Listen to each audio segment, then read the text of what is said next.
नमस्कार my dear friends, मैं विनोद चिंडालिया, एक RAS PCS एजुकेटर, आपके अपने ही स्टडी के नए प्लेटफॉर्म जिसका नाम है निःशुल्क कोचिंग अभियान पर आपका हार्दिक अभिनंदन करता हूं। आज की क्लास में हम राजस्थान का भौतिक स्वरूप जो कि चैप्टर 2 है उसके बारे में अच्छे से अध्ययन करेंगे। देखो, क्या है राजस्थान का भौतिक स्वरूप।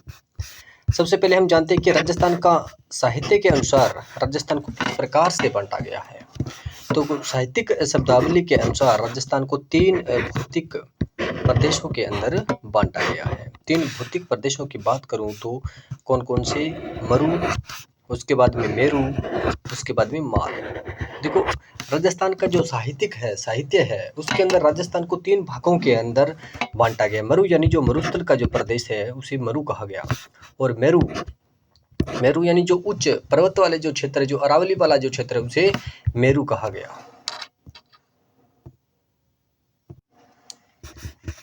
और हम बात करते हैं माल यानी जो उपजाऊ भूमि यानी चंबल और बनास वाला जो हड़ौती वाला जो क्षेत्र है, जो क्या है, हड़ौती वाला जो प्रदेश है वो क्या है, माल कहलाया गया। अगर परीक्षा में इस प्रकार से पूछ ले कि साहित्यिक शब्दावली के अनुसार राजस्थान को कितने भौतिक प्रदेशों के अंदर बांटा गया है, तो आप यहाँ पर देख सकते हैं कि 3 भौतिक प्रदेशों के अंदर 3 भौतिक प्रदेशों के अंदर बांटा गया है।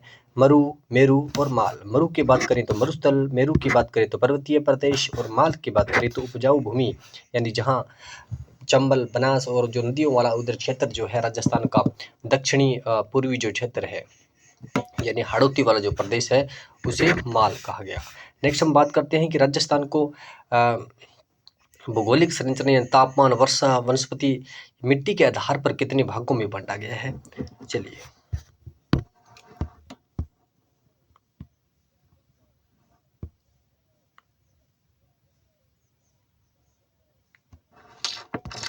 मैं आपको बता दूं कि भौगोलिक संरचना यानी तापमान, वर्षा और वनस्पति और मिट्टी के आधार पर राजस्थान को 4 भौगोलिक भागों के अंदर बांटा गया है। आप इसको मैप के अनुसार अच्छे से समझ लेना कि पहला जो है उसे बोलते हैं क्या, पश्चिमी मरुस्थलीय प्रदेश, यानी ये यहाँ से लेकर जो ये एरिया है यानी जिसके अंदर क्या है, गंगानगर, हनुमानगढ़, चूरू, झुंझुनू, सीकर, बीकानेर, नागौर, जोधपुर, जैसलमेर, बाड़मेर, जालोर, पाली, यानी लगभग ये जो इधर वाला जो एरिया है 1, 2, ये चूरू 3, झुंझुनू 4, सीकर 5, नागौर 6 और बीकानेर 7। फिर हम बात करते हैं जैसलमेर 8, जोधपुर 9, बाड़मेर 10 और जालोर 11 और पाली 12। ये जो 12 जो जिले हैं, ये जो 12 जिले हैं वो क्या है, पश्चिमी मरुस्थलीय प्रदेश के अंदर माने जाते हैं। ठीक है, कई बार क्वेश्चन पूछ लिया जाता है कि पश्चिमी मरुस्थलीय देश के अंदर कितने जिलों तक इसका विस्तार है, तो 12 जिले हैं। तो और 12 जिले भी आपको याद रखने हैं कि श्री गंगानगर, हनुमानगढ़, चूरू, झुंझुनू, सीकर, नागौर, बीकानेर, जैसलमेर, जोधपुर, पाली, जालोर और बाड़मेर। ठीक है, यानी 12 जिलों तक ये क्या है, फैला हुआ है। अगर इसके क्षेत्रफल की बात करें तो लगभग 29,042 किलोमीटर के लमसम ये जो है क्षेत्रफल इसके अंदर ये बंटा हुआ है। 29,000 नहीं, यहाँ पे 0 होगा, यानी 2 लाख लगभग 9,042 जो वर्ग किलोमीटर के अंदर जो है राजस्थान का जो ये वर्ग किलोमीटर के अंदर जो है फैला हुआ है। 2,09,042 वर्ग किलो के अंदर पश्चिमी मरुस्थलीय जो प्रदेश है वो जो है फैला हुआ है। अगर मैं इसकी बात करूं कि जो ये राजस्थान का जो पूरा 100% क्षेत्रफल है, कितना 100% क्षेत्रफल है, उस प्रतिशत क्षेत्रफल में से यानी 3,42,200 3,42,239 जो वर्ग किलोमीटर जो राजस्थान का क्षेत्रफल है। ठीक है, यानी वो जो 100% जो क्षेत्रफल है उसके अंदर इस भाग का कितना, लगभग 61.11% जो है वो केवल और केवल पश्चिमी मरुस्थलीय प्रदेश के अंदर है।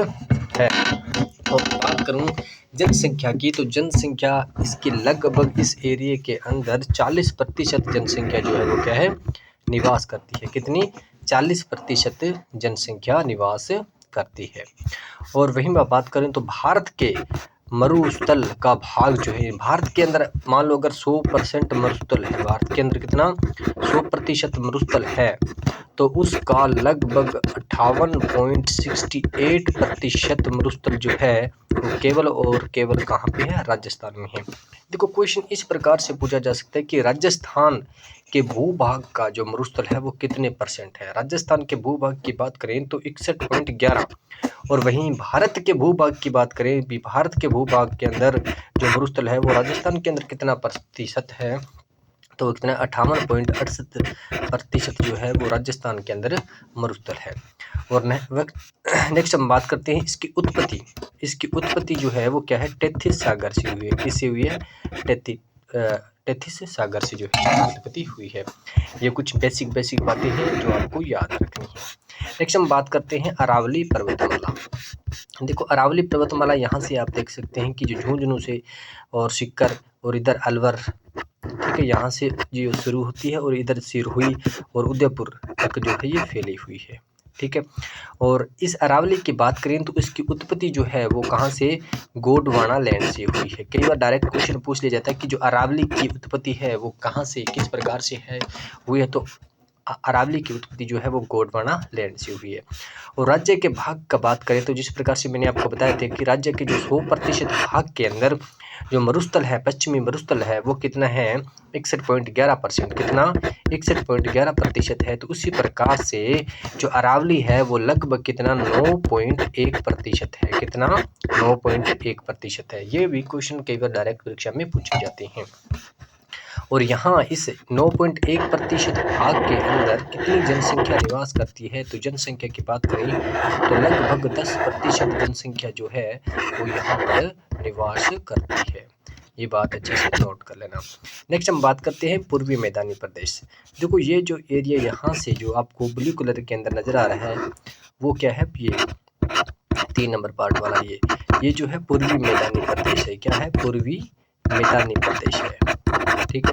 और इस ये पूर्वी मैदानी प्रदेश की उत्पत्ति की बात करें तो पूर्वी मैदानी प्रदेश और जो पश्चिमी मरुस्थल है उन दोनों की उत्पत्ति जो है वो सेम ही है। वो क्या है, टेथिस सागर से हुई है। इसकी उत्पत्ति की बात करें तो कहाँ से, टेथिस सागर से इसकी उत्पत्ति हुई है। और वहीं बात करें तो राज्य के भाग का 23.3% जो एरिया है, जो क्षेत्र है वो पूर्वी मैदानी भाग के अंदर है। देखो आपको इनका सभी का क्षेत्रफल, जैसे राजस्थान का अगर 100% क्षेत्र है तो इसमें से इन 4 भागों में कौन कौन सा भाग कितना प्रतिशत जो है क्षेत्रफल कवर करता है वो आपको याद होना चाहिए। पश्चिमी मरुस्थल की बात करें तो वहीं 61.11%, और अरावली की बात करें तो 9.1%, और वहीं पूर्वी मैदानी की बात करें तो 23.3% जो है वो पूर्वी मैदानी भाग का जो क्षेत्र है राजस्थान के क्षेत्रफल का। और वहीं बात करें तो इसके अंदर जनसंख्या कितनी निवास करती है, तो जनसंख्या 40% निवास करती है। यहाँ आपको एक बात कॉमन देखने को मिलेगी कि जो पश्चिमी मरुस्थलीय प्रदेश के अंदर जितनी जनसंख्या निवास करती है उतनी ही लगभग जनसंख्या पूर्वी मैदानी के अंदर निवास करती है।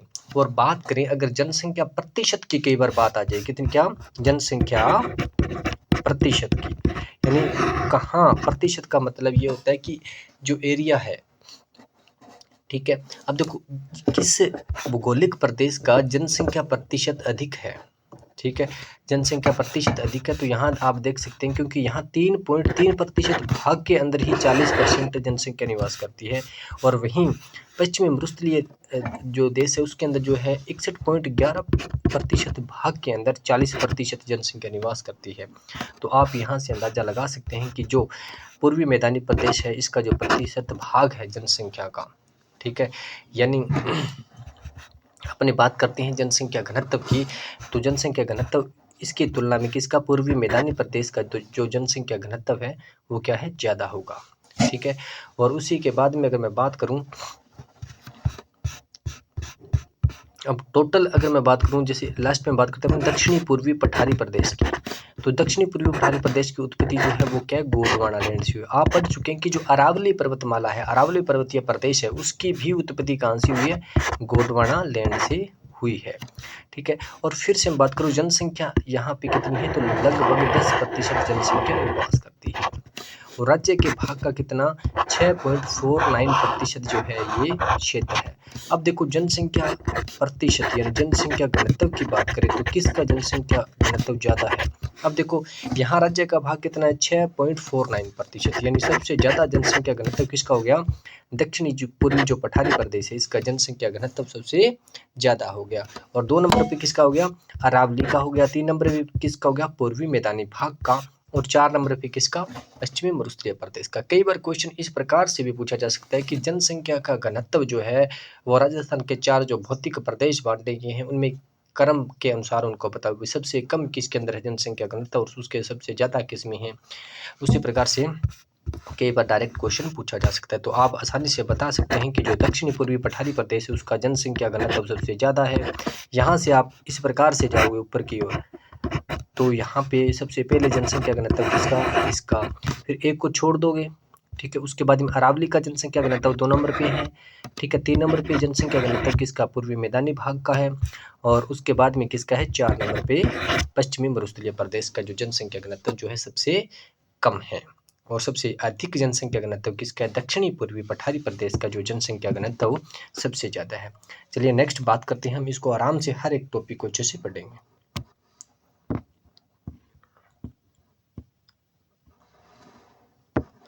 देखो हमने इसको बांटा है कितने, 4 भागों में, पश्चिमी मरुस्थलीय प्रदेश और अरावली प्रदेश और पूर्वी मैदानी भाग और दक्षिणी पूर्वी पठारी प्रदेश। तो सबसे पहले हम बात करते हैं पश्चिमी मरुस्थलीय प्रदेश की।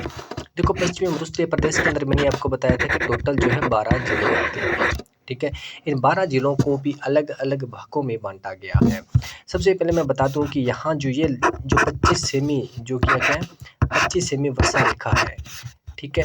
और देखो राजस्थान का जो पश्चिमी मरुस्थलीय प्रदेश है इसको 2 भागों के अंदर बांटते हैं। कौन सा, एक तो अर्धशुष्क मरुस्थल, ठीक है, और दूसरा कौन सा, शुष्क मरुस्थल, ठीक है। ये जो आप लाइन देख रहे हैं ये, ठीक है, इस लाइन से जो इधर वाली साइड के अंदर जो है, इधर वाली साइड के अंदर वो कौन सा है, अर्धशुष्क मरुस्थल है।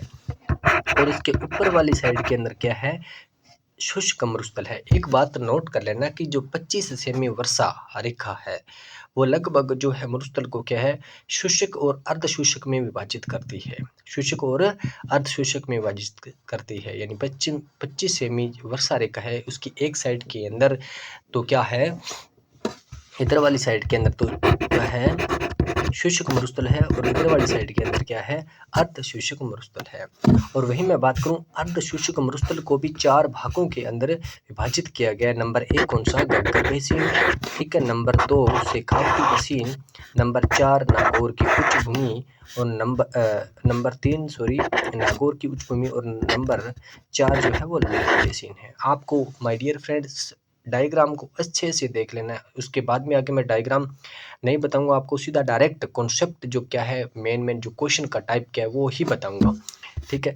अब देखिए गग्गर बेसिन की बात करें, क्या है, गग्गर बेसिन की बात करें, और यहाँ मैं 50 सेमी वर्षा रेखा की बात बता दूं आपको। जो 50 सेमी वर्षा रेखा जो है वो पश्चिमी मरुस्थलीय प्रदेश को, देखो यहाँ से ये जो लाइन आपको दिख रही है इससे इधर वाली साइड में क्या है, अरावली शुरू हो जाता है, क्या है, अरावली शुरू हो जाता है। यानी 50 सेमी वर्षा रेखा जो है अरावली को पश्चिमी मरुस्थलीय प्रदेश से क्या है, अलग करती है। अरावली और पश्चिमी मरुस्थलीय प्रदेश के अंदर कोई रेखा जो भी सीमा का निर्धारण करती है वो कौन सी है, 50 सेमी जो वर्षा रेखा है वो निर्धारण करती है। नेक्स्ट हम बात करते हैं गग्गर बेसिन की। तो गग्गर बेसिन के अंदर कितने जिले आते हैं, 2, कौन कौन से, गंगानगर और दूसरा हनुमानगढ़। आपको ये 2 याद रखने हैं, गंगानगर और दूसरा हनुमानगढ़, ठीक है माय डियर फ्रेंड्स। उसके बाद में बात करते हैं शेखावटी बेसिन। शेखावटी बेसिन के अंदर टोटल जिले कितने आते हैं मेरे पास, 3, कौन कौन से, चूरू, सीकर और झुंझुनू, ठीक है, इसको याद रखना। देखो मैं फिर से बता दूं कि पश्चिमी मरुस्थलीय प्रदेश को 2 भागों के अंदर विभाजित किया गया है, अर्धशुष्क मरुस्थल और दूसरा शुष्क मरुस्थल, ठीक है, अर्धशुष्क मरुस्थल और दूसरा शुष्क मरुस्थल, ठीक है। अर्धशुष्क मरुस्थल को आगे फिर से 4 भागों के अंदर बांटा गया। एक तो नंबर गग्गर बेसिन, दूसरा शेखावटी बेसिन, तीसरा नागौर उच्च भूमि और चौथा जो है वो लूनी बेसिन। हम बात करते हैं नागौर उच्च भूमि। नागौर उच्च भूमि के अंदर 2 जिले आते हैं, कौन कौन से, बीकानेर और दूसरा नागौर। ठीक है, कई बार डायरेक्ट क्वेश्चन पूछ लिया जाता है कि नागौर उच्च भूमि में सम्मिलित जो जिले हैं वो कौन से हैं, या शेखावटी बेसिन में कौन से जिले आते हैं, या फिर घग्गर बेसिन कहाँ है। ठीक है, नेक्स्ट हम बात करते हैं लूनी बेसिन की। क्या है? लूनी बेसिन की। लूनी बेसिन के अंदर लगभग 4 जिले आते हैं। कौन कौन से? जोधपुर, पाली, बाड़मेर और जालौर। तो कुछ एक भाग नागौर का भी इसके अंदर आता है। यानी लूनी जो नदी का जो क्षेत्र है, क्योंकि लूनी की जो सहायक नदियां हैं वो भी इसके अंदर काउंट होती है। ठीक है, और नेक्स्ट हम बात करते हैं, यहाँ मैं कुछ आपको बता दूं कि जो ये शुष्क मरुस्थल के अंदर है, एक तो बालू का स्तूप युक्त मरुस्थल और दूसरा मेरे पास क्या होता है, बालू का स्तूप मुक्त मरुस्थल। मुक्त का मतलब क्या होता है? जहाँ बालू के स्तूप बिल्कुल नहीं है। यहाँ मैं कुछ एक एरिया यहाँ पे ड्रॉ कर रहा हूँ। ये जो एरिया है आपको यहाँ नजर आ रहा होगा, ये जो एरिया है, ये जो एरिया वो जो क्या है, बालू का स्तूप, बालू का स्तूप मुक्त प्रदेश है। यानी यहाँ जो है बालू के स्तूप यानी रेत की जो टिल्ले हैं वो नहीं है। तो टिल्ले किसके है? मरुस्थल जो है यहाँ है, मगर रेत के टिल्ले नहीं है। यहाँ क्या है? पत्थर के टिल्ले है। किसके? पत्थर के टिल्ले है। यानी यहाँ जो पठार है, यानी जो टिल्ले के टाइप तो हैं, ठीक है, यहाँ इस प्रकार से आपको भूमि जो देखने को मिलेगी इसे, ठीक है, मगर ये जो आपको देखने को मिलेगा कि ये जो है वो मिट्टी नहीं है, रेत नहीं है, ये क्या है? पत्थर है। पत्थर यानी पर्वत के टाइप है। ठीक है, यानी जो मरुस्थल है वो क्या है? एक मतलब चट्टान युक्त मरुस्थल है। क्या है? चट्टान युक्त मरुस्थल है। यहाँ जो है बालू यानी रेत जो है वो बिल्कुल ही भी नहीं है। नेक्स्ट हम बात करते हैं शुष्क मरुस्थल के अंदर हम बालू का के स्तूप भी पढ़ेंगे, हवादा भी पढ़ेंगे, रेत पढ़ेंगे, लाठी सीरीज भी है, दरियन भी है, पलाया और बालसन है, डांडरन है। इनका आगे हम अच्छे से अध्ययन करेंगे। मेरे डियर फ्रेंड्स, फिर से मैं आपको बता दूं कि जो पश्चिमी मरुस्थलीय प्रदेश को 2 भागों के अंदर बांटा गया, अर्ध शुष्क मरुस्थल और दूसरा शुष्क मरुस्थल। फिर अर्ध शुष्क मरुस्थल को 4 भागों के अंदर विभाजित किया गया। कौन कौन से? घग्गर बेसिन, शेखावटी बेसिन, नागौर उच्च भूमि, ठीक है, और लूनी बेसिन। ठीक है, चलते हैं अपनी नेक्स्ट।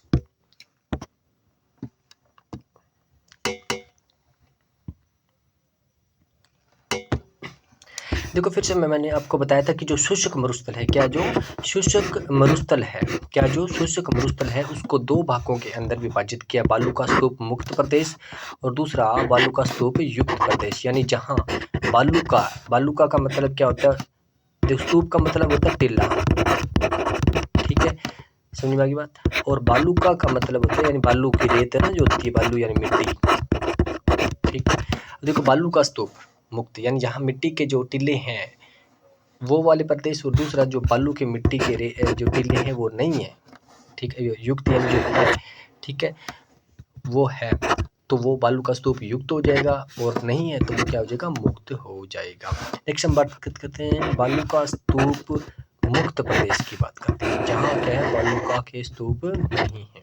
अब बात करते हैं क्या? हमादा। मैंने आपको बताया था कि जो ऐसा स्तूप यानी ऐसा जो मरुस्थल है जहाँ क्या है? बालू बिल्कुल भी नहीं है। ठीक है, तो ये कहाँ एरिया है? ये जो एरिया है मैंने आपको बताया था कि जो यहाँ जो जैसलमेर का कुछ भाग आता है, यहाँ कुछ जोधपुर का भाग आता है और कुछ बाड़मेर का, यानी कुछ तो क्या गया? जोधपुर। ठीक है, और इधर जैसलमेर का जो नीचे जिस दक्षिणी एरिया है, दक्षिणी जैसलमेर, जोधपुर और कुछ बाड़मेर का कौन सा? उत्तर और पश्चिमी जो एरिया है, ये देखो इस प्रकार से यहाँ इस एरिया के अंदर जो है पर्वत के मरुस्थल पाए जाते हैं, यानी पत्थर के जो मरुस्थल पाए जाते हैं। ठीक है, तो वहाँ जो बालू का स्तूप जो है बिल्कुल भी नहीं है। तो वो जो क्षेत्र है वो क्या? बालू का स्तूप मुक्त है, बालू का स्तूप वहाँ नहीं है। तो उन्हें क्या है?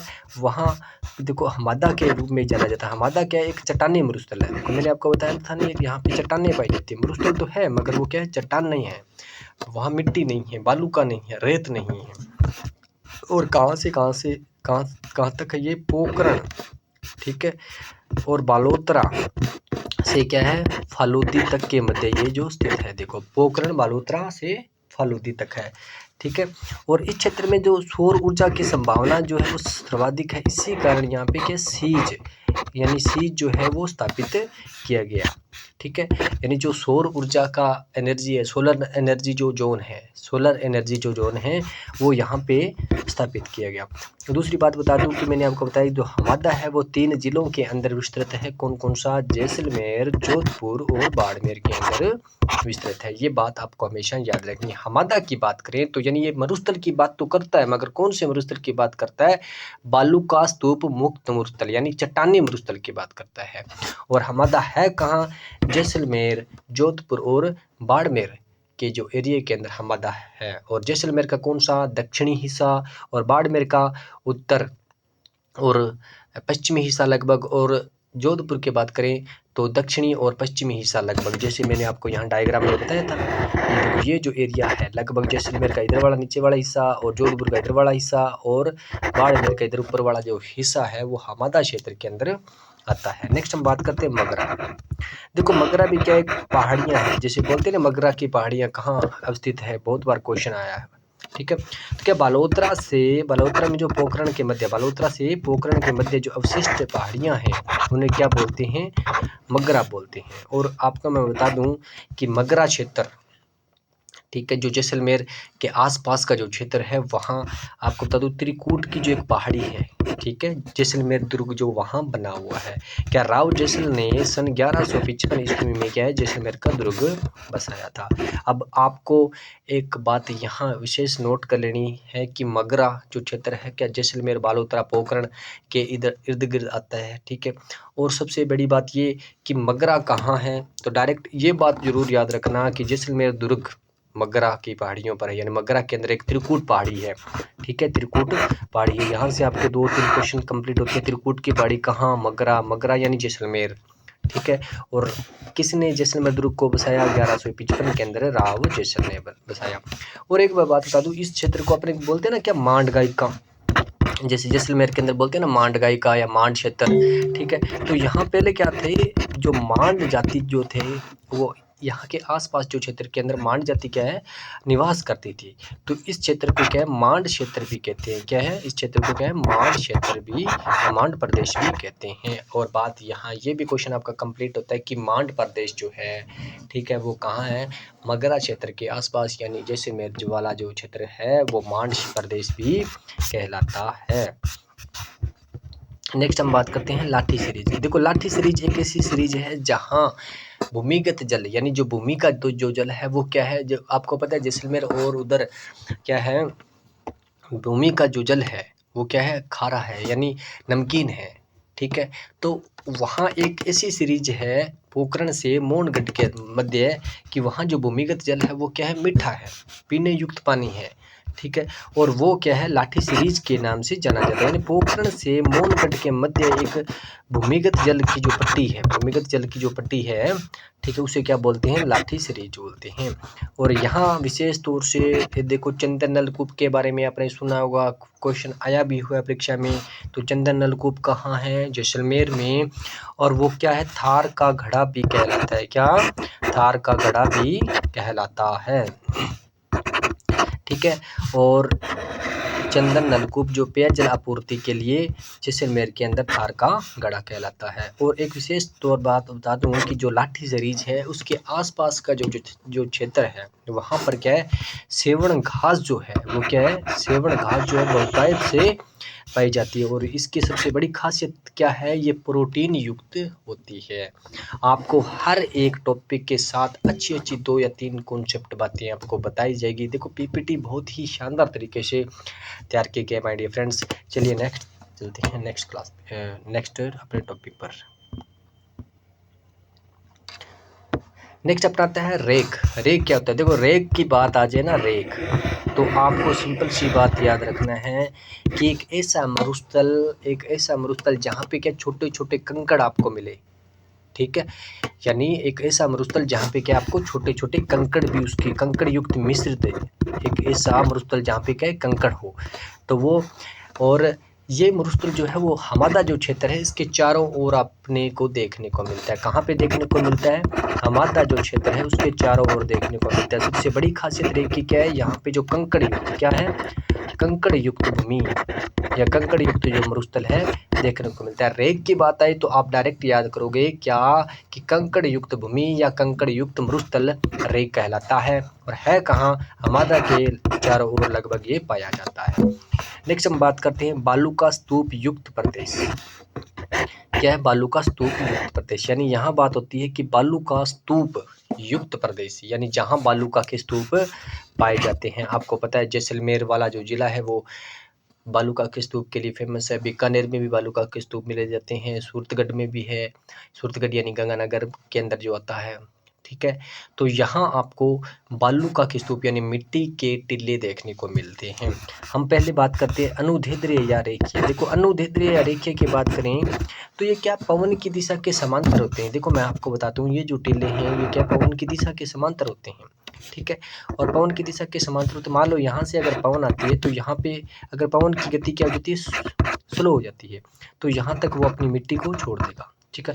नेक्स्ट टाइम अगर पवन की दिशा ये है तो वो यहाँ पर अपनी मिट्टी को क्या छोड़ देगा, ठीक है। यानी ये लगभग इस प्रकार की जो शेप जो है बना लेता है, इस प्रकार से, ठीक है।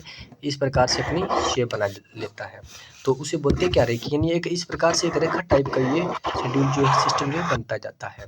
और ये जो ज़्यादातर कहाँ मिलते हैं? ज़्यादातर जो है जैसलमेर के अंदर और बीकानेर और सूरतगढ़ के अंदर ये जो मिलते हैं। बालूका स्तूप कौन से? रेखीय बालूका स्तूप। चलिए नेक्स्ट हम बात करते हैं अनुप्रस्थ बालूका स्तूप की। देखिए अनुप्रस्थ बालूका स्तूप की अगर बात करें तो ये जो है वो क्या एक एंगल बनाते हैं, इस प्रकार से एक शेप बनाएगा, इस प्रकार से एक शेप बनाएगा लगभग, ठीक है। इस प्रकार से शेप क्यों बनाएगा? जैसे जब यहाँ से मान लो पवन आती है अब मिट्टी के साथ, ठीक है, तो जैसे ही वो क्या इसके टकराएगी तो वो थोड़ा सा अगर स्लो होती है तो यहाँ पे अपनी मिट्टी को क्या है छोड़ देती है और मिट्टी धीरे धीरे इसके ऊपर चढ़ती जाती है और लगभग इसका आकार जो है बड़ा हो जाता है। और इधर वाली साइड में आप देखेंगे तो ये एक समकोण का निर्माण करेगा। क्या? समकोण का निर्माण करेगा, ठीक है। तो आप देख सकते हैं कि जो पवन की दिशा के समकोण पर ये क्या है अपने मार्ग के अवरोध के कारण जो है बालूका के स्तूप निर्माण करता है। और ये सर्वाधिक है कहाँ? जोधपुर, बाड़मेर, अरावतसर और बीकानेर जिलों में मिलते हैं। अरावतसर की बात करें तो अरावतसर कहाँ आ जाता है? अरावतसर आ गया अपना हनुमानगढ़ में।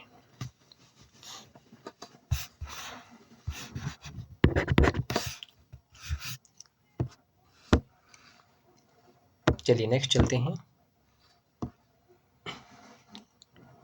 चलिए यहाँ पे अब है बरखान। बरखान क्या है? देखो बरखान तो बहुत बार क्वेश्चन पूछा गया परीक्षा में कि बरखान क्या है।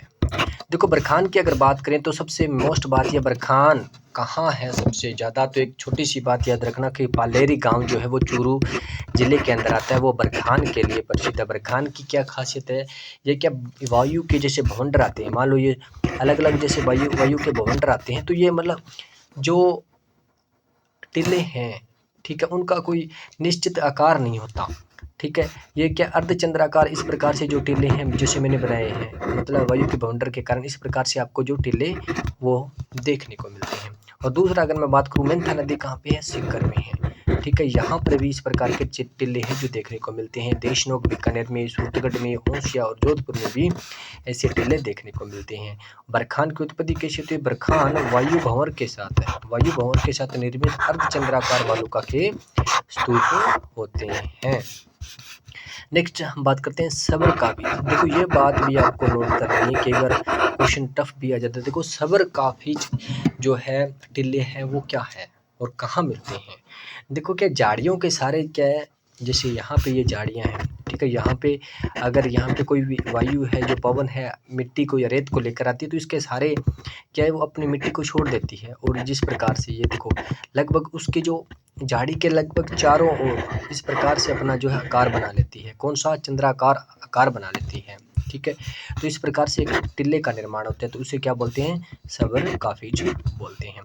वहीं मैं बात करूं क्या पैराबोलिक की। देखो पैराबोलिक भी क्या है, झाड़ियों, देखो ये तो अगर पवन की दिशा मान लो अगर एक ही डायरेक्शन में है, इस प्रकार से डायरेक्शन में है, तो ऑब्वियसली बात है इसका जो बैक साइड है वो क्या बिना वहाँ तक तो क्या है मिट्टी नहीं पहुँचेगी।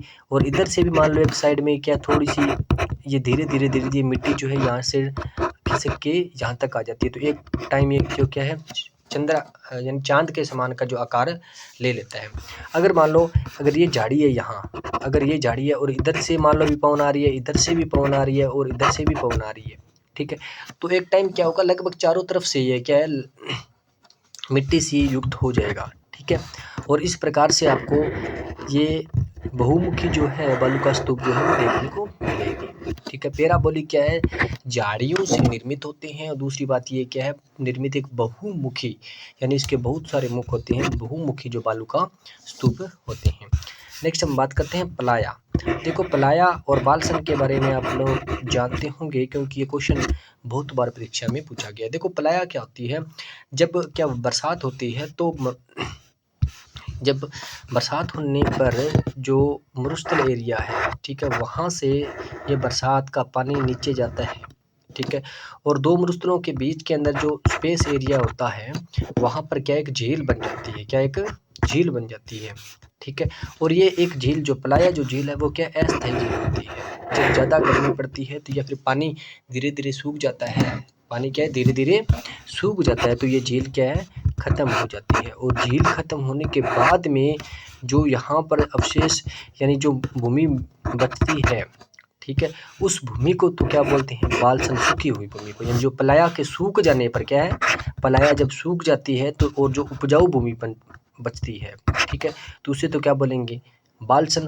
और पलाया एक क्या अस्थायी झील है क्योंकि जब बरसात का पानी यानी बरसात बहुत ज़्यादा होती है तो इन रेत के टीलों से बरसात का पानी एक ऐसी जगह पर जहाँ पर समतल एरिया है वहाँ पर आ जाता है और वहाँ पे क्या है झील का निर्माण कर लेता है, वो क्या होता है पलाया।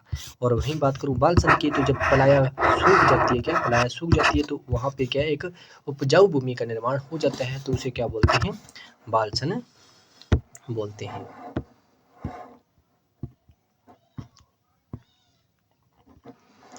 नेक्स्ट हम बात करते हैं डांड या टाड, ठीक है। अब देखो ये परीक्षा में क्वेश्चन बहुत बार पूछा गया कि डांड की जो जिले हैं या टाड की जो जिले हैं वो कहाँ पाई जाती है। देखो ये जो जिले हैं पहली बात तो ये क्या ये स्थायी जिले होती है, क्या होती है ये स्थायी जिले होती है, ठीक है, स्थायी जिले होती है। और कहाँ पे नागौर जिले में ज़्यादातर पाई जाती है। जिस प्रकार से अपने पलाया को पढ़ा है उसी प्रकार से ही डांड है, ठीक है। यहाँ पे जो पानी है वो लंबे टाइम तक आता रहता है और बहुत बड़ी झील लगभग होती है, ठीक है। तो ये जो झीलें हैं वो क्या है स्थायी झीलें होती है और ज़्यादातर कहाँ नागौर जिले में पाई जाती है। और मैं बात करूँ रन की, ठीक है, तो रन जो है क्या डांड जो वही बात जैसे पलाया सूखने पर क्या है पलाया सूखने पर बालसन बनता है, उसी प्रकार डांड या टाट के सूखने पर जो ये यहाँ की आसपास की जो दलदली भूमि है धीरे क्योंकि सूखती तो है नहीं स्थायी झील होती है, एक टाइम आता है ऐसे बिल्कुल ये इसका आकार बहुत बड़ा होता है, बहुत बड़ा आकार जो है छोटा हो जाता है। जो आसपास की ये जो भूमि है आसपास की ये जो भूमि है ये भूमि क्या फिर उपजाऊ है, ठीक है, लगभग दलदली भूमि हो जाती है, ठीक है। ये जो दलदली भूमि है इसको क्या बोलते हैं रन या इसको रन बोलते हैं, ठीक है। अब देखो नेक्स्ट हम बात करते हैं खड़ीन की। अब देखो खड़ीन तो परीक्षा में बहुत बार ही आया हुआ है, खड़ीन भी एक झील है, खड़ीन भी एक क्या है झील है मगर क्या है परंपरागत झील है, यानी पुराने टाइम से इसको बनाया जाता था, मैंने बनाया यानी निर्माण किया जाता है। मान लो अगर कोई ऐसा ये एरिया है उस एरिया में से यहाँ से मिट्टी को थोड़ा सा खोद कर और इस प्रकार से आकार दे दी जाए कि ताकि पानी जो है वो सारा का सारा यहाँ कलेक्ट हो जाए, ठीक है। देखो तो उसे क्या बोलते हैं खड़ीन बोलते हैं। सबसे पहले अगर बात करूँ खड़ीन कहाँ तो क्या है कुलदरा गांव, कहाँ पे कुलदरा गांव के जैसलमेर के अंदर 15वीं शताब्दी में जो पालीवाल जो ब्राह्मण है उनके द्वारा जो खड़ीन बनाने का जो है काम किया, क्या है खड़ीन बनाने का काम जो है वो किया गया। और पालीवाल ब्राह्मण जो है खड़ीन के लिए प्रसिद्ध है, पालीवाल ब्राह्मण जो है वो खड़ीन के लिए प्रसिद्ध है। नेक्स्ट हम बात करते हैं अर्घ की। अर्घ क्या है, अर्घ देखो मैं फिर से बता दूं कि जहाँ पर जैसे राजस्थान का जो सम जिला है जैसलमेर का, ठीक है, वो क्या है घूमने लायक जिला है, ठीक है, सम जो क्षेत्र है उस सम क्षेत्र के अंदर मान लो इस प्रकार के मरुस्थल है, लहरदार, यानी ये इस प्रकार से ऊपर से इतना से इस प्रकार से मरुस्थल है। ठीक है, यानी आपको बड़े बड़े मरुस्थल नहीं दिखाई देंगे, पूरे दूर तक लंबे तक बस थोड़ी सी इस प्रकार की शेप है, इस प्रकार से। ठीक है, ये जो शेप है इस प्रकार से दिखाई देगी, यानी वनस्पति। तो यहाँ पर क्या है, बिल्कुल भी क्या है, वनस्पति नहीं है। क्या है, बिल्कुल भी वनस्पति नहीं है। और क्या, लहरनुमा जो है शेप है, इसे क्या बोलते हैं अपने, अर्ग बोला जाता है। इसको क्या बोला जाता है, अर्ग बोला जाता है। ठीक है, और वही बात, इन दो टिलों के जो मध्य भाग है इसको क्या बोलते हैं, धोरा बोला जाता है। क्या बोला जाता है, धोरा बोला जाता है। और आपको पता है कि राजस्थान का जो सम क्षेत्र है जैसलमेर का, वो क्या, धोरों के लिए प्रसिद्ध है।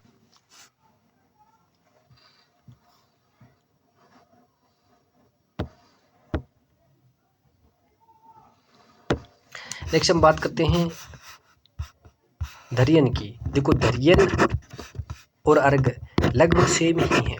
ठीक है, धरियन और अर्ग क्या है, लगभग सेम ही है।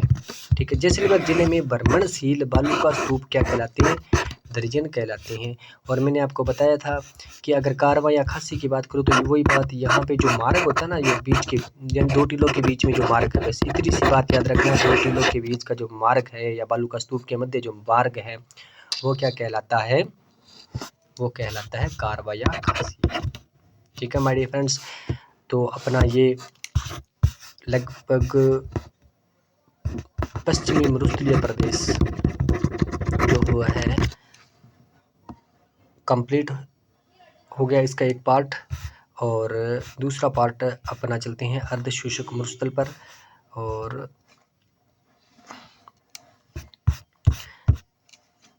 हम बात करते हैं अपने अर्धशुष्क मरुस्थल की। ठीक है, देखो अर्धशुष्क मरुस्थल के अंदर मैंने आपको बताया था कि ये भी कितने 4 भागों के अंदर इसको बांटा गया है। कौन कौन सा, नंबर पहला जो आता है मेरे पास गग्गर बेसिन।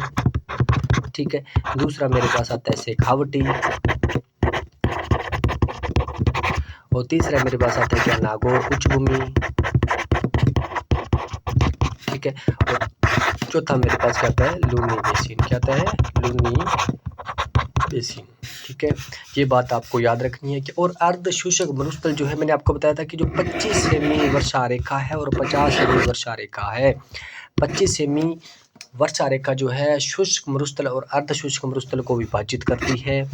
ठीक है, अब देखो मैं फिर से बता दूं, देखो अगर ये 50 सेमी वर्षा रेखा है और ये 25 सेमी वर्षा रेखा है, तो यहाँ पे ये जो एरिया है 25 सेमी से लेकर यहाँ से इस एरिया के बीच के अंदर कौन सा शुष्क मरुस्थल आता है, कौन सा शुष्क मरुस्थल आता है। और यहाँ से इसके बीच में कौन सा 25 सेमी वर्षा रेखा और 50 सेमी वर्षा रेखा के बीच में अर्धशुष्क मरुस्थल आता है। मेरे फ्रेंड्स याद रखना इसको अच्छे से। चलिए वहीं बात करते हैं अर्धशुष्क मरुस्थल। मैं आपको बता चुका हूँ, इसकी औसत वर्षा जैसे 25 सेमी से 50 सेमी के मध्य स्थित है। इसके 4 भाग है, गग्गर बेसिन, हनुमानगढ़ गंगानगर, शेखावटी बेसिन, चूरू झुंझुनू सीकर, मैंने आपको अच्छे से बता दिया। फिर नागौर उच्चभूमि है जो नागौर और बीकानेर के अंदर है, और लूनी बेसिन जो है पाली, जोधपुर, बाड़मेर, जालोर के अंदर है, और कुछ एक एरिया जो इसका नागौर के अंदर भी आता है। अब इसका अपने विस्तार से अध्ययन करते हैं। सबसे पहले हम बात करते हैं गग्गर बेसिन की। गग्गर बेसिन के बारे में मैं आपको बता चुका हूँ, ये गंगानगर और हनुमानगढ़, गंगानगर और हनुमानगढ़ के अंदर इसका जो एरिया है, जो क्षेत्र है वो विस्तृत है। अब देखो इसकी बेसिक कुछ बातें अपने नोट करते हैं। क्या, योदेया जाति, देखो योदेया प्रदेश के बारे मतलब कौन जाना जाता है, गंगानगर हनुमानगढ़ जो है वो योदेया प्रदेश के रूप में जाना जाता है। निवास, देखो योदेया जाति का निवास होने के कारण इसे क्या है, योदेया प्रदेश भी कहा जाता है। अब विशेष दूसरी बात इसकी क्या है कि इस क्षेत्र में गंगा सिंह, महाराजा गंगा सिंह के बारे में आप जानते हो। महाराजा गंगा सिंह के द्वारा क्या है 1920 और 1924 के मध्य क्या है, रामनगर, आपको पता है गंगानगर की स्थापना जो है वो की गई। किसको, पहले गंगानगर का प्राचीन नाम क्या था, रामनगर था, और अब गंगानगर का नाम क्या है, श्री गंगानगर है। ये बात भी अच्छे से नोट कर लेना। दूसरा आपको पता है, देखो गग्गर नदी है, गग्गर नदी को गंगानगर हनुमानगढ़ क्षेत्र में इसको क्या नाली के नाम से जाना जाता है। क्या, नाली के नाम से जाना जाता है। यानी हनुमानगढ़ जिले में गग्गर नदी के शुष्क घाटी को क्या है शुष्क घाटी, यानी जो भूमि जो है सूख जाती है, जहाँ पे कृषि होती है, ठीक है, तो वो क्या है नाली कहलाती है। क्या है नाली कहलाती है। विशेष तौर से मैं आपको बता दूं कि जो घग्गर नदी है उसको गंगानगर हनुमानगढ़ के अंदर नाली के नाम से जाना जाता है। और पाठ की अगर बात करें तो ये विशेष थोड़ा सा अच्छे से पढ़ लेना कि घग्गर द्वारा जो निर्मित मैदान है, ठीक है, जो निर्मित मैदान है पूरे राजस्थान में, यानी देखो पाठ एक ऐसा क्षेत्र है जो हनुमानगढ़ जिले में है। कहाँ है? हनुमानगढ़ जिले और गंगानगर का कुछ भाग आता है। और ये जो क्षेत्र है, जो पाठ क्षेत्र है, गंगा नदी द्वारा निर्मित मैदान है, एक उपजाऊ भूमि है, जहाँ पर क्या है पूरे राजस्थान में बासमती चावल उत्पादन के लिए सबसे फेमस है। नेक्स्ट हम बात करते हैं शेखावटी बेसिन की। शेखावटी बेसिन के बारे में आपको बता चुका हूँ। चूरू, झुंझुनू, सीकर, झुंझुनू, चूरू, ये 3 जिले आपको याद रखने हैं। कई बार डायरेक्ट पूछ लिया जाता है कि शेखावटी बेसिन के अंदर कितने जिले आते हैं, तो my dear friends Shekhawati basin के अंदर 3 जिले चूरू, झुंझुनू और सीकर आते हैं। नेक्स्ट हम इसको अच्छे से पढ़ते हैं। अब देखो, अब शेखावटी बेसिन इसको क्यों बोलते हैं, शेखावटी जो क्षेत्र है इसको क्यों बोलते हैं? क्या शेखा नाम के एक सामंत था, क्या शेखा नाम का एक सामंत का क्षेत्राधिकार होने के कारण इसे शेखावटी बेसिन भी बोला जाता है। और सबसे बड़ी बात यह है कि आंतरिक प्रवाह की बात करें, किसकी? आंतरिक जो प्रवाह है ना, ठीक है, आंतरिक प्रवाह के लिए जो सबसे बड़ा जो एरिया है, सबसे बड़ा जो क्षेत्र है वो शेखावटी बेसिन ही है। राज्य का सबसे बड़ा आंतरिक प्रवाह बेसिन जो है वो शेखावटी बेसिन है। यहाँ पर रूपनगढ़, मेंथा, कांतली प्रमुख नदियाँ जो है आंतरिक नदियाँ बहती है। आंतरिक की बात करूँ कि ऐसी नदियाँ जो अपना जल किसी समुद्र में नहीं गिराती, ना तो अरब सागर में, न ही बंगाल की खाड़ी में, वो उसी क्षेत्र में क्या है लुप्त हो जाती है। वो नदियाँ आंतरिक प्रवाह की नदियाँ कहलाती है। उसके बाद में बात करते हैं बागड़। देखो बागड़ आपको विशेष तौर से याद रहे, बागड़ लिखा है यहाँ मैंने, अगर वहीं लिख देता क्या वागड़, तो वागड़ आप कहाँ पे नीचे आ जाते हैं, कहाँ पे बांसवाड़ा, डूंगरपुर, प्रतापगढ़ का जो एरिया है वो वागड़ कहलाता है। और बागड़ और बांगर, इसको बांगर भी बोलते हैं। क्या है? बांगर भी बोलते हैं। बागड़ जो है वो झुंझुनू कांतली नदी से निर्मित पुराना जलोढ़ मैदान बागड़ प्रदेश कहलाता है। एक बात याद रखना कि जो कांतली नदी से जो निर्मित मैदान है, ठीक है, वो क्या है बागड़ कहलाता है। जिस प्रकार से उधर माही नदी के जो आसपास के जो 56 का मैदान है उसे क्या बोलते हैं अपने वागड़ बोलते हैं, ठीक है। तो उसी प्रकार से, ठीक है, उसको क्या झुंझुनू जो है झुंझुनू जिले के अंदर कांतली नदी है, क्या है कांतली नदी का जो पुराना जलोढ़ है वो क्या कहलाता है बागड़ कहलाता है। अब देखो इसको अहिरवाटी भी बोलते हैं। देखो ये शेखावटी जो क्षेत्र है इसके नाम आपको अच्छे से याद रहना चाहिए। बागड़ है, अहिरवाटी है, तोरावाटी है, ठीक है। तो अहिरवाटी इसको क्यों बोलते हैं, सब इस क्षेत्र में जिस प्रकार से इसको शेखावटी बोलते हैं क्योंकि वहाँ पहले शेखा जो सामंतों का क्षेत्राधिकार था तो इसे शेखावटी बोलते हैं। और अहिरवाटी में क्या पहले यहाँ अहिरों का क्षेत्राधिकार था, इसके कारण इसे अहिरवाटी भी बोलते हैं। अब देखो तोरवाटी की बात करें तो पहले यहाँ क्या है तंवर राजवंश, क्या है तंवर राजवंश भी यहाँ पर अपना क्षेत्राधिकार था उनका भी, तो इस कारण इसे तोरवाटी भी बोलते हैं। अब बात करते हैं, देखो ये बात अच्छे से याद कर लेना माय डियर फ्रेंड्स, जोहड़, नाडा और सर बहुत ही सिंपल है और परीक्षा में बहुत बार पूछा भी गया है कि जोड़, नाडा और सर क्या होते हैं। जोहड़ की बात करें तो क्या होता है कच्चे कुएं, शेखावटी के कच्चे कुएं जोहड़ होते हैं। और नाडा शेखावटी के पक्के कुएं, क्या शेखावटी के, ये तो क्या होते हैं कच्चे कुएं, और नाडा क्या होते हैं पक्के कुएं जो है वो क्या है शेखावटी के पक्के कुएं क्या कहलाते हैं नाडा, शेखावटी के कच्चे कुएं क्या कहलाते हैं जोहड़। और सर की बात करूं तो शेखावटी के जो छोटे तालाब होते हैं ना, तालाब सर यानी सरोवर तालाब, ठीक है, ये बात याद रख लेना, उसे क्या बोलते हैं सर।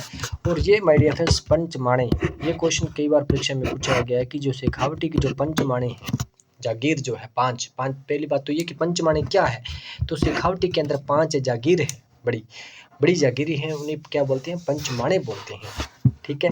और पंचमाणों का कई बार नाम पूछ लिया जाता है तो आपको याद होना चाहिए क्या है मालासर है, मंडावा है, डूंडलोद है, बिसाऊ है और नवलगढ़ है। ये जो है शेखावटी के क्या है पंचमाणे हैं, क्या है पंचमाणे माणे हैं। पंचमाणे की बात करें तो पंचमाणे क्या है, तो शेखावटी की 5 बड़ी जागीरें हैं जिसे पंचमाणे कहा जाता है, ठीक है, और उनका नाम भी आपको अच्छे से याद होना चाहिए। नेक्स्ट हम बात करते हैं नागौर उच्च भूमि की। किसकी? नागौर उच्च भूमि के अंदर मैं आपको बता चुका हूँ क्या कि नागौर उच्च भूमि के अंदर 2 जिले आते हैं। कौन कौन से? नागौर और बीकानेर। आपको जिले विशेष तौर से याद रखने हैं। कौन कौन से आते हैं? नागौर और बीकानेर आते हैं। अब श्रेणियाँ देखो, यहाँ पर देखो एक विशेष बात हो कि नागौर उच्च भूमि क्षेत्र के अंदर क्या है, श्रेणियाँ आपको देखने को मिलेगी। नाम जैसे अलग अलग पहाड़ियाँ जो है ना, उनकी श्रेणियाँ के नाम सुनने को मिलेगा। जैसे नागौर जिले की जो अवशिष्ट पहाड़ियाँ हैं उनको श्रेणियों के नाम से जाना जाता है। जैसे मकराना की श्रेणी, मांगलोद की श्रेणी, जायल की श्रेणी। ये जो श्रेणियाँ जो शब्द आता है ना, वो लगभग नागौर जो वाला क्षेत्र है वहाँ श्रेणियाँ ही मिलेगी आपको, ठीक है। और जैसे मकराना क्या, मकराना ओबियसली बात किसके लिए फेमस है? संगमरमर मार्बल के लिए फेमस है मकराना, जो का है नागौर में है। मांगलोद किसके लिए फेमस है? मांगलोद जो है वो जिप्सम के लिए फेमस है। किसके लिए? जिप्सम के लिए फेमस है, ठीक है। और जायल जो श्रेणी है वो किसके लिए? फ्लोराइड के लिए फेमस है, जो कहाँ है? नागौर के अंदर है। अब देखो ये कुबड़ पट्टी भी याद रखना। देखो कुबड़ पट्टी क्या है, जिसे क्या बोलते हैं? बांका पट्टी भी बोलते हैं। क्या है? बांका पट्टी भी बोलते हैं। देखो एक कुबड़ पट्टी के अंदर जो क्या है, लगभग नमकीन भूमि जो है, ठीक है, वो है, ठीक है। और यहाँ जमीन का जो पानी है वो क्या है? नमकीन है और पीने लायक नहीं है, तो उसे क्या बोलते हैं? कुबड़ पट्टी। जो कुबड़ पट्टी जो क्या है, नागौर से अजमेर के मध्य स्थित है। एक बात याद कर लेना कि नागौर से अजमेर के मध्य कुबड़ पट्टी स्थित है। इसका दूसरा नाम क्या है? बांका पट्टी भी इसको कहते हैं। नेक्स्ट हम बात करते हैं कि हार्ड बर्न क्या है। क्या है? Hard burn. हार्ड बर्न की बात याद आ जाए तो मतलब आ जाए तो आप जिप्सम को याद रखना। क्या? जिप्सम, यानी जिप्सम वाले क्षेत्र को हार्ड बर्न ही बोला जाता है। क्या है? जिप्सम वाले जो क्षेत्र को क्या? हार्ड बर्न ही बोला जाता है, क्योंकि नागौर से बीकानेर के मध्य जो है, जो भूमि है वहाँ पे क्या? जिप्सम का जमाव है। क्या है? किसका जमाव है? जिप्सम का। तो जिप्सम का जमाव है, तो इस जो भूमि को क्या बोलते हैं? हार्ड बर्न जो है बोला जाता है। नेक्स्ट हम बात करते हैं लूनी बेसिन, जो कहाँ है? पाली, जोधपुर, बाड़मेर और जालोर के अंदर है। नेक्स्ट हम बात करते हैं किसकी? लूनी बेसिन की। लूनी बेसिन मैंने आपको बताया था, पाली है, जोधपुर है, बाड़मेर है, जालोर है और कुछ नागौर का क्षेत्र भी अपने इसके अंदर काउंट कर लेते हैं, ठीक है। अब देखो ये जो लूनी बेसिन है इसको क्या गोड़वाड़ प्रदेश के नाम से भी जाना जाता है। क्या है? गोड़वाड़ प्रदेश के नाम से भी जाना जाता है। क्यों? क्योंकि यहाँ वही बात, जैसे कोई भी प्रदेश जो जिस नाम से जाना जाता है, पहले वो वहाँ उस नाम से जाति वहाँ निवास करती थी। उस नाम के जो राजा महाराजा या जो वंश के जो वहाँ निवास करते थे, उसी वंश के कारण वहाँ का जो है नाम पड़ जाता है। गोड़वाड़ प्रदेश क्यों कहा जाता है? क्योंकि गोड़ जाति यहाँ पे पहले क्या है? निवास करती थी, इसलिए क्या है? गोड़वाड़ प्रदेश भी कहलाता है। और दूसरी बात ये कि मंडोर क्षेत्र भी इसको कहते हैं। क्यों? क्योंकि जोधपुर की मैं बात करूं तो यहाँ पे जो 7वीं शताब्दी के अंदर गुर्जर जो प्रतिहार है, क्या है? गुर्जर प्रतिहारों ने क्या? मंडोर स्थापित किया। क्या है? मंडोर स्थापित किया और अपना जो क्षेत्र है वो क्या है? मंडोर क्षेत्र बसाया, ठीक है। तो इसे मंडोर क्षेत्र के नाम से भी जाना जाता है। अब देखो मैं आपको बता दूं, देखो ये 25 सेमी वर्षा रेखा है, ठीक है। ऊपर मेरे पास क्या जाता है? शुष्क मरुस्थल। क्या जाता है? शुष्क मरुस्थल। और इससे नीचे मेरे पास क्या जाता है? अर्धशुष्क मरुस्थल। क्या जाता है? अर्धशुष्क मरुस्थल आ जाता है। और मैंने अर्धशुष्क मरुस्थल आपको बताया है। अब देखो ये क्या है? जोधपुर। और ये क्या? बाड़मेर, ठीक है, बलोत्रा। यहाँ पे क्या है? 56 के पर्वत जो है वो कहाँ पाए जाते हैं? 56 के पर्वत की बात आ जाए तो बाड़मेर जिले के अंदर इस प्रकार के जो पर्वत की जो श्रेणी है बाड़मेर के अंदर, ठीक है। बालोतरा से कहाँ तक है? इधर सिवाना तक है। कहाँ तक है? सिवाना तक है। तो उसे क्या बोलते हैं? 56 पर्वत बोलते हैं, ठीक है। ये लूनी बेसिन है, ठीक है। और थोड़ा सा इसको ऊपर कर लेते हैं। अब देखो लूनी बेसिन, देखो इसको सांचौर बेसिन भी कहते हैं। तो क्यों सांचौर बेसिन क्यों कहते हैं? देखो आपको पता है कि राजस्थान का जो पंजाब है, राजस्थान का जो पंजाब है वो क्या है? कौन है?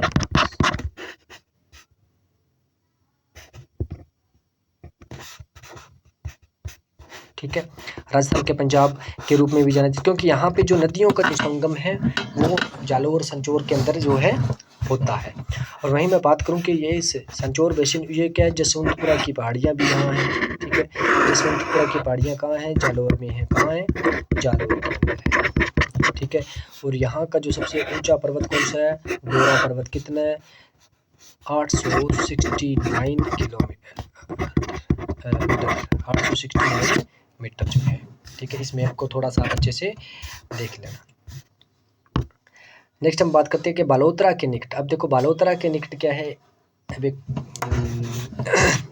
मोस्ट टॉपिक यहाँ मैं बताता हूँ कि बलोतरा के निकट नाकोड़ा भैरव मंदिर स्थित होने के कारण इसे नाकोड़ा पर्वत भी कहते हैं।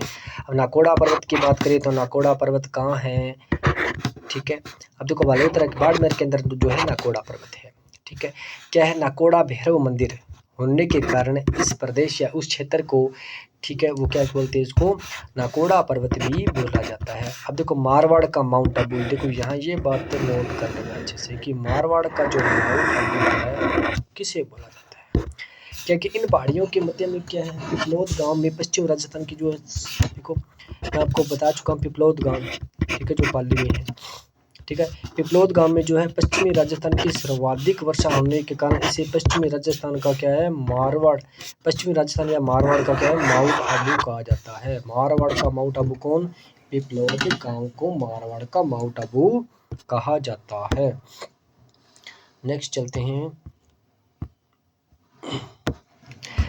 हैं, देखो जसवंतपुरा की पहाड़ियाँ, ये देखो मैंने जो यहाँ पे बताए हैं वो मेन टॉपिक है माय डियर फ्रेंड्स। अगर आपको ये कॉन्सेप्ट अच्छे से याद कर लिए तो उम्मीद यही है कि परीक्षा में क्वेश्चन या टॉपिक इससे बाहर नहीं आएगा, ठीक है। हम बात करते हैं जसवंतपुरा की पहाड़ियाँ, तो कहाँ है, जसवंतपुरा की पहाड़ियाँ जो है वो जालौर ज़िले के अंदर, मैं आपको पहले भी बता चुका हूँ, ठीक है। इसकी जो सबसे ऊंची चोटी जो कौन सी है, डोरा पर्वत कितना है, 869 जो मीटर जो है वो इसकी सबसे ऊंची चोटी है, ठीक है। और ये जो है डोरा पर्वत, अगर ये क्वेश्चन पूछ ले कि पश्चिमी राजस्थान की सबसे ऊंची चोटी कौन सी है, तो ये डोरा पर्वत की है माय डियर फ्रेंड्स, याद रखना। और संचोर बेसिन मैंने आपको बताया था कि जालौर जो संचोर बेसिन जो है वो क्यों फेमस है, क्योंकि इसको 5 नदियों के संगम होने के कारण इसे राजस्थान का पंजाब भी कहा जाता है। राजस्थान का पंजाब किसे कहते हैं, संचोर बेसिन को। दूसरी बात यह कि ग्रेनाइट पर्वत कहाँ पाए जाते हैं, तो जालौर जिले के अंदर ग्रेनाइट पर्वत पाए जाते हैं।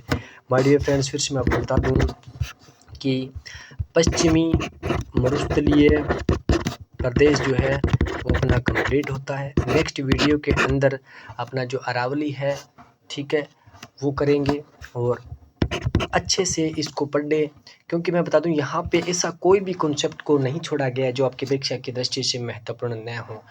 नेक्स्ट वीडियो के अंदर माय डियर फ्रेंड्स आपको लगभग ये जो है भौतिक प्रदेश को जो कंप्लीट करवा दिया जाएगा। Thanks for watching. और फिर से मैं बता दूं कि ये जो है निःशुल्क कोचिंग अभियान आरपीएससी की प्रत्येक इस प्रकार से खोला गया है कि जो आरपीएससी की प्रत्येक वैकेंसी की जो तैयारी है वो निःशुल्क करवाई जाए।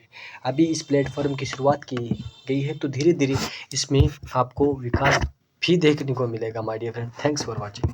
और फिर से मैं बता दूं आपको, प्लीज़ इस वीडियो को शेयर ज़रूर करें कि जो निःशुल्क कोचिंग अभियान है वो हर एक टॉपिक और हर एक परीक्षा के अंदर जो भी स्टूडेंट तैयारी कर रहे हैं उनको निःशुल्क कोचिंग करवाने के लिए ही खोला गया है। प्लीज़ इस प्लेटफॉर्म के बारे में आप सभी को बताएं। Thank you.